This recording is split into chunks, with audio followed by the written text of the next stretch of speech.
My name's Dr. Richard Curtis, and I'm a member of the steering committee of 9/11 Truth Seattle. I first met our featured speaker as a student at the School of Religion at Claremont Graduate University. When I arrived in Claremont, Dr. David Ray Griffin was world famous as a theologian and an authority on the school of theology called Process. I found him to be engaging and compelling, a deeply thoughtful figure, and rigorous in his academic work. As a professor at the Claremont School of Theology and at Claremont Graduate University for 30 years, Dr. Griffin was also a co-director of the Center for Process Studies, and somehow found the time to publish dozens and dozens of articles and to write or edit 25 books. He's retired from teaching now, and the book that he will discuss this evening is his 32nd. Around the time I finished my coursework and moved up here, something horrible happened in the world that changed many lives, including eventually his. Over time and through a series of chance encounters with difficult information, he resolved to look into the allegations that were being made that what happened that day was not what we were told. During his last year before retiring, these investigations led him to write his first book on the subject, The New Pearl Harbor. And his writing that book led me to take seriously these questions. I knew Dr. Griffin to be the sort of person who is careful with details and not given to wild speculation. That book changed my life, and most of you here probably have some sort of story to tell about what brought you to ask those difficult questions, and even more so to face the disturbing answers that follow. In the last couple of years, a few official and unofficial bodies have attempted to argue that Dr. Griffin and what has come to be called the 9/11 Truth Movement are mistaken. And they've attempted to explain how what we were told is possible, in spite of the obvious impossibilities identified by various researchers over the years. Tonight, Dr. Griffin will reply to those critics of the truth movement. And now, it's my pleasure to present to you Dr. David Ray Griffin, author of the new book, Debunking 9/11 Debunking, an answer to popular mechanics and other defenders of the official conspiracy theory. Dr. Griffin.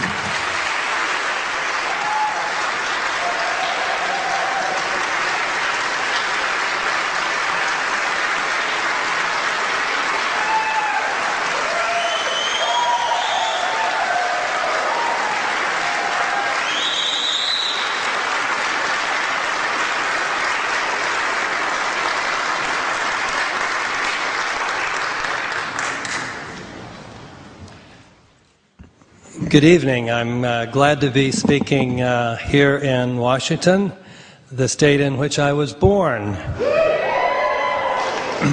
a few years ago. I am, in fact, old enough to remember a popular song called "Let's Get Physical." Shortly after that song came out, it was very popular. A friend of mine, knowing my philosophical proclivities, gave me a button to wear to parties saying, "Let's get metaphysical." Now that I've been involved in the 9/11 Truth Movement for several years, I have a new plea. Let's get empirical.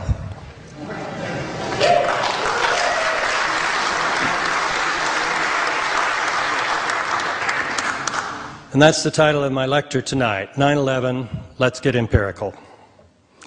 The reason I make this plea is explained in the first page of my new book, Debunking 9/11 Debunking. I begin by saying the evidence that 9/11 was an inside job is overwhelming. Most people who examine this evidence with an open mind find it convincing. The only problem is to get people, especially journalists, to examine this evidence. Many of them believe that they need not do this because they already know that the claim that it was an inside job is false. As a result, many journalists, whether writing for the New York Times or the Guardian or the Progressive or the Nation, have pontificated about 9/11 while revealing that they know virtually nothing about the relevant facts. The question about what happened on 9/11 can be answered responsibly, however, only on the basis of a knowledge of these facts.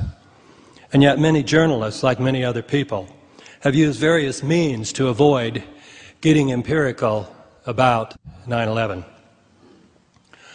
One way to avoid getting empirical relies on an ambiguity in the term conspiracy theory. There are two main theories about what happened on 9/11. According to the government's theories, the attacks were planned by members of Al-Qaeda under the inspiration of Osama bin Laden.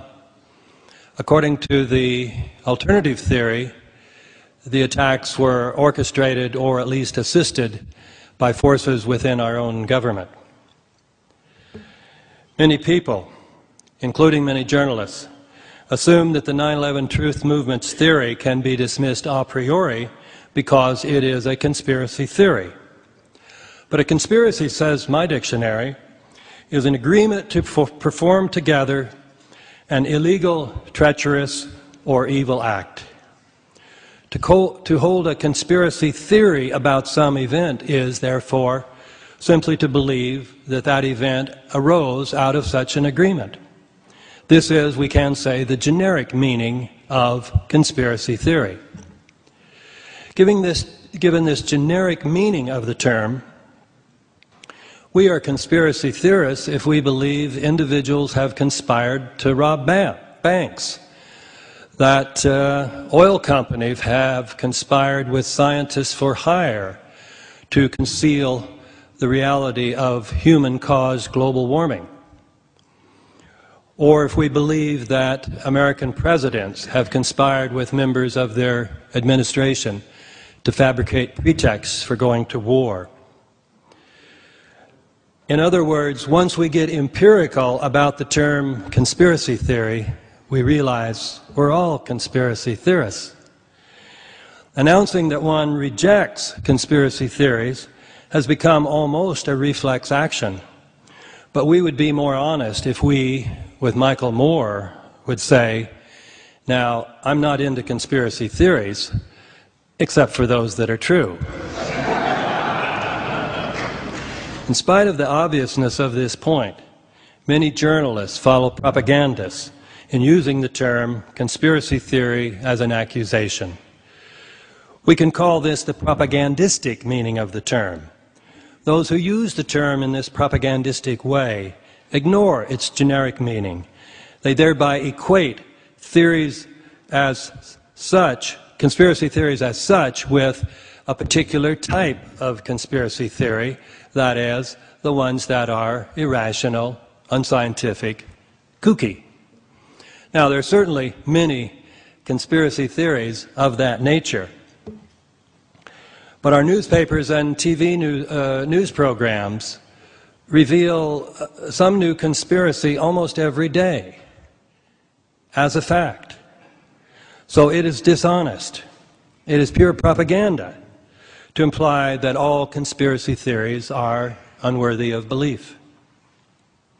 Those who use the term in this propagandistic way against the 9/11 Truth Movement never point out that the government's theory, which they endorse, is also a conspiracy theory. That the only difference between the two theories is the identity of the conspirators. For example, Jim Dwyer of the New York Times wrote a story entitled, "Two U.S. Reports Seek to Counter Conspiracy Theories About 9/11. A more accurate title would have been, "Two U.S. reports say government's conspiracy theory is better than alternative conspiracy theory." In an essay entitled, "Enough of 9/11 Conspiracy Theories Already,"